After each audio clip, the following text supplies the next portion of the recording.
রাষ্ট্র মানে শুধু প্রধানমন্ত্রী বা মন্ত্রিসভা না, রাষ্ট্র মানে প্রশাসন, সামরিক বাহিনী, গোয়েন্দা সংস্থা, কেন্দ্রীয় ব্যাংক, নিয়ন্ত্রক সংস্থা, কৌশলগত দপ্তর, বড় কর্পোরেট স্বার্থ, এমনকি আন্তর্জাতিক অর্থদাতাদের চাপ। এই পুরো জালটাই রাষ্ট্র কাঠামো। এখন ভাবুন, নির্বাচন হলো, সরকার বদল হলো, কিন্তু এই কাঠামোর কতটা বদলালো?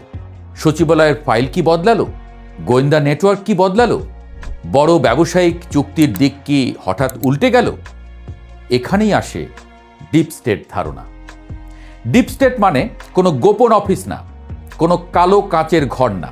এটা একটা নেটওয়ার্ক, একদল প্রভাবশালী ব্যক্তি ও প্রতিষ্ঠান যারা সরাসরি নির্বাচিত না হয়েও রাষ্ট্রের নীতি, নিরাপত্তা, অর্থনীতি ও রাজনৈতিক দিক নির্দেশনায় গভীর প্রভাব ফেলে।